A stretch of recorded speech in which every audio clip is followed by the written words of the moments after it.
Pemirsa, pelaksanaan Malam Puncak Jakarta Hajatan ke-495 yang digelar di Jakarta International Stadium pada Sabtu malam berlangsung meriah. Warga Jakarta beramai-ramai mendatangi JIS untuk turut serta dalam kemeriahan HUT Jakarta.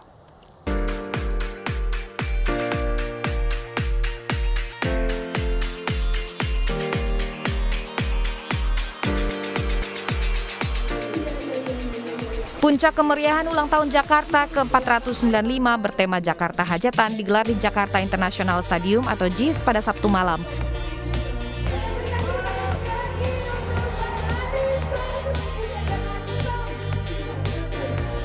Malam Puncak yang merupakan rangkaian acara dari 24 lalu dimeriahkan dengan laser show dan video mapping serta konser musik yang dimeriahkan sederet penyanyi seperti Reza Artamevia, Mahalini, Lea Simanjuntak, Saikoji, dan band ternama Wali, Ungu, serta Padi Reborn. Malam hari ini adalah malam kita merayakan perjalanan Jakarta. Jakarta sudah hampir memasuki usia 500 tahun. Dan sekarang kita bisa menyatakan kepada dunia bahwa Jakarta adalah kota global. Ambil dari Pemilihan JIS sebagai lokasi pelaksanaan Malam Puncak Jakarta Hajatan ke-495 diharapkan mampu memperkenalkan kehadiran JIS sebagai salah satu ikon baru di Jakarta.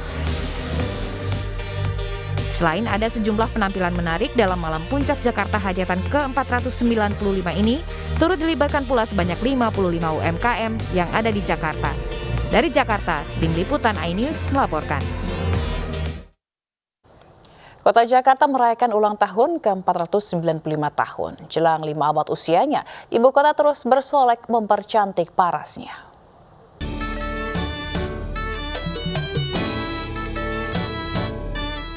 Bak gadis remaja yang terus bersolek, ibu kota terus mempercantik wajahnya. Bahkan saat usianya sudah nyaris mencapai 5 abad. Jakarta terus bersolek dan memesona siapapun yang datang menikmati keelokan budaya dan keindahan kotanya. Salah satu wujud wajah baru Jakarta adalah Jembatan Penyeberangan Orang atau JPO Karet Sudirman. Terletak di jantung Jakarta, JPO ini dibangun dengan desain yang unik dan menawan. Berbentuk kapal pinisi, kapal legendaris Indonesia, JPO ini juga menjadi satu-satunya yang memiliki jalur khusus pesepeda. Dilengkapi dengan lift, jembatan ini mengusung kesetaraan bagi pejalan kaki, pesepeda, dan juga ramah bagi penyandang disabilitas. JPO yang dilengkapi anjungan untuk menikmati pemandangan megapolitan ini pun jadi ikon wisata baru Jakarta.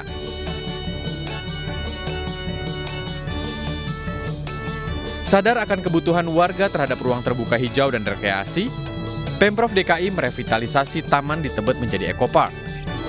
Taman ini dilengkapi dengan area bermain anak, serta jembatan penghubung Taman Selatan dan Utara yang langsung menjadi spot favorit warga. Karena di jembatan ini selain pengunjung bisa menikmati pemandangan, juga menjadi spot terbaik untuk berfoto atau selfie. Pengunjung juga bisa berjalan menikmati suasana taman, bahkan menggelar tikar dan bersantai menyantap sajian yang dibawa dari rumah.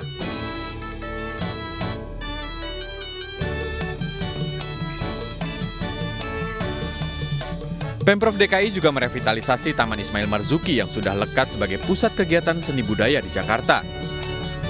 Gedung baru berlantai 14 menjadi salah satu keunikan wajah baru Taman Ismail Marzuki.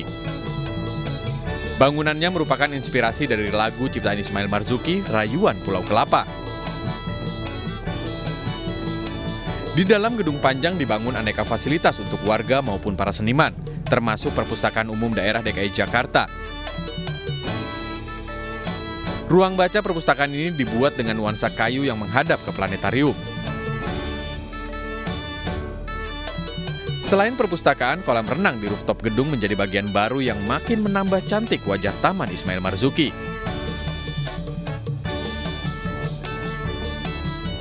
Jakarta juga kini memiliki stadion-stadion multi-event bertaraf internasional berkonsep Green Building Level Platinum Grade, yaitu Jakarta International Stadium atau JIS. Dibangun di atas tanah seluas 22,1 hektar, JIS dapat menampung 82.000 pengunjung. Jumlah yang lebih besar dari kapasitas Stadion Utama Gelora Bung Karno. JIS juga memiliki sejumlah fasilitas mewah, diantaranya Sky Viewing Deck yang dapat digunakan pengunjung untuk melihat pemandangan lapangan dari ketinggian. Tim Liputan iNews melaporkan. Jakarta sebagai ibu kota negara Republik Indonesia baru saja merayakan ulang tahun yang ke-495. Namun masih banyak pekerjaan rumah yang harus dibenahi kota Jakarta, di antaranya problematika kemacetan dan banjir.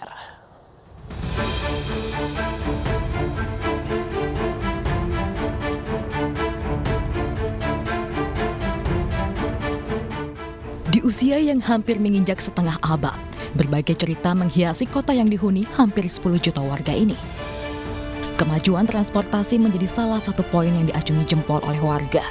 Namun di balik kemajuan tersebut, masih ada beberapa hal yang menjadi catatan, bahkan keluhan. Kemacetan menjadi salah satu PR yang harus dibenahi. Selain pemaksimalan transportasi publik, perluasan ganjil genap memang telah diterapkan.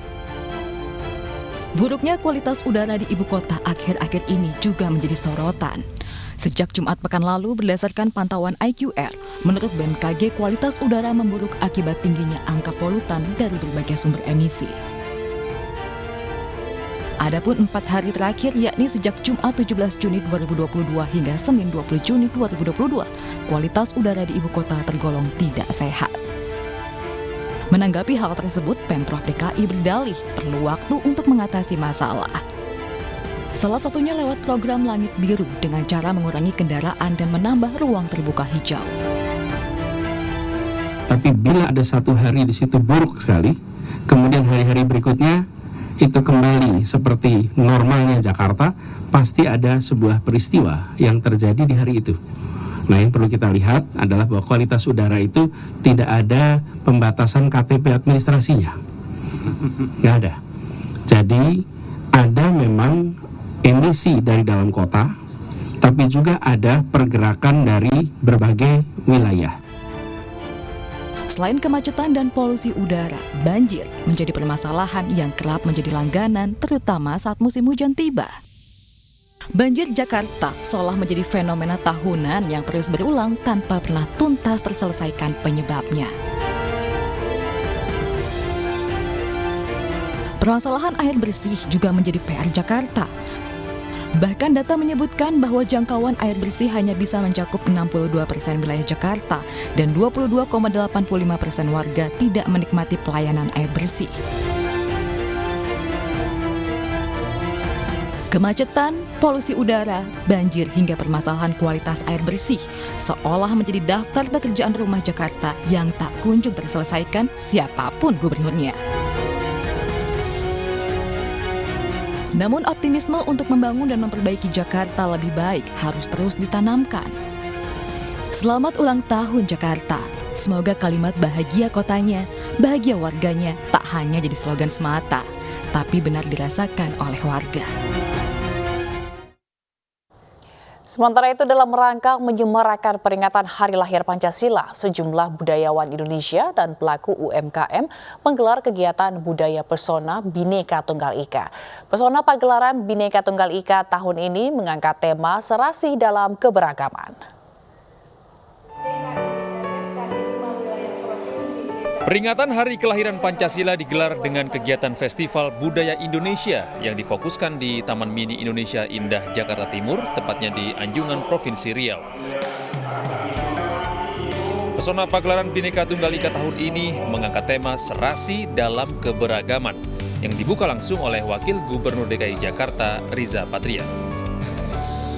Alhamdulillah hari ini saya bisa hadir menyaksikan dan membuka acara pagelaran pesona kebinekaan Tunggal Ika ya, dan berbagai tarian, lagu-lagu dan persembahan dari daerah-daerah seluruh Indonesia. Kita memang sebuah bangsa yang besar dengan berbagai keberagaman perbedaan kita, itulah sesungguhnya kekayaan kita dan kekuatan. Berbagai kegiatan budaya kerjasama Kementerian Dalam Negeri dan komunitas Kadin Indonesia International Fashion Art ini diantaranya tarian daerah dan pagelaran busana. Selain itu, acara ini juga diberiakan oleh para pelaku UMKM dari 34 provinsi. Jadi kita berkolaborasi, kami juga didukung oleh kementerian,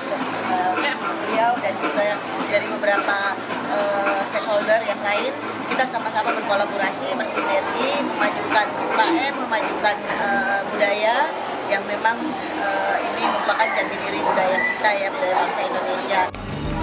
Dengan adanya acara ini diharapkan perekonomian Indonesia akan bangkit dari sektor UMKM yang tersebar di 34 provinsi di tanah air. Dari Jakarta, Rio Manik, iNews melaporkan. Berbagai strategi digunakan untuk memberikan informasi dan menjangkau pendengar radio yang lebih luas. Salah satunya dengan meluncurkan radio Outside Broadcast Fan. OB-Fan ini rencananya akan hadir meramaikan event-event besar yang ada di ibu kota.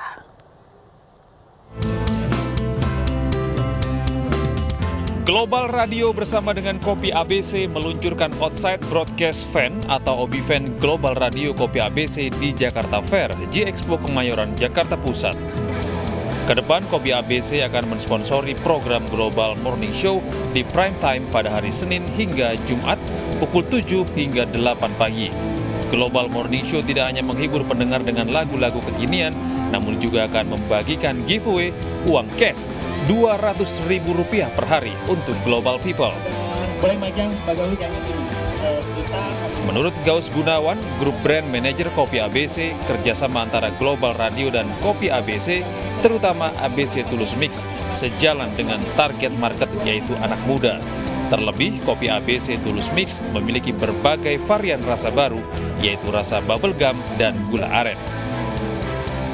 Oke, buat Global People dengerin Global Morning Show with Aji Sabah and Bass Boy setiap Senin sampai Jumat di Global Radio Jakarta di 88,4 FM. Peluncuran OB-Fan Global Radio Kopi ABC ini turut dimeriahkan musisi muda Abidzar dengan menyanyikan 6 lagu terbarunya. Penonton yang hadir di Jakarta Fair juga terhibur dengan berbagai kuis berhadiah. Dari Jakarta, Yola Dwiyanti, Rizky Ihwal, Eri Nugraha, iNews melaporkan. Sementara itu, Timnas U19 menggelar pemusatan latihan di Jakarta untuk persiapan Piala AFF U19 2022. Pemusatan latihan dimulai sejak 20 Juni lalu.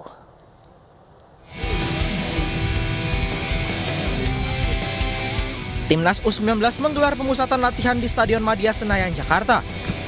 Pemusatan latihan dimulai sejak 20 Juni lalu dan pada minggu pertama, pelatih Shin Tae-yong memberikan menu latihan fisik kepada anak asuhnya. Menu latihan fisik diberikan sebab ia melihat kebugaran para pemainnya belum maksimal usai tampil di Toulon Cup 2022. Para penggawa timnas pun mengakui mereka kelelahan dengan menu latihan keras yang diterapkan Shin Tae-yong. Meski begitu, mereka justru tertantang dengan latihan keras yang diberikan Coach Shin. Yang pertama kita latihan passing, tetap latihan dasar. Habis itu kita ada latihan sedikit endurance, terus latihan 1 lawan 1 biar kita nanti siap lawan mungkin yang lebih kuat dari kita bakal siap. Untuk 2 hari ini ya anak-anak juga lumayan lelah karena setiap pagi kita ada sesi gym. Tapi saya lihat anak-anak juga nggak mau nyerah, semuanya mau bekerja keras. Jadi kondisi fisik keseluruhan tetap fit mereka semuanya. Pemusatan latihan digelar menjelang Piala AFF U19 2022 yang akan digelar pada 2 hingga 15 Juli mendatang di Indonesia, tepatnya di Jakarta dan Bekasi. Selain pemusatan latihan, skuad Garuda Nusantara juga menggelar uji coba, di antaranya melawan Persija yang berakhir 0-0 pada Jumat lalu dan melawan Bayangkara FC pada 27 Juni mendatang.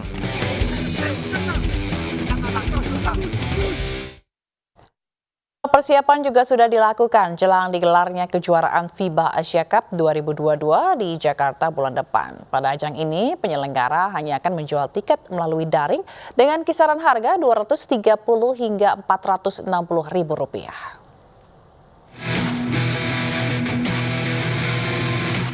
Menjelang bergulirnya FIBA Asia Cup 2022 pada bulan depan, sejumlah persiapan dilakukan penyelenggara, di antaranya venue atau tempat perhelatan kejuaraan bergengsi tingkat Asia itu yang digelar di Istora Senayan, Jakarta. Ketua Panitia Pelaksana FIBA Asia Cup 2022 Junas Miradiarsya menyebut sudah 60% lapangan sudah dikerjakan.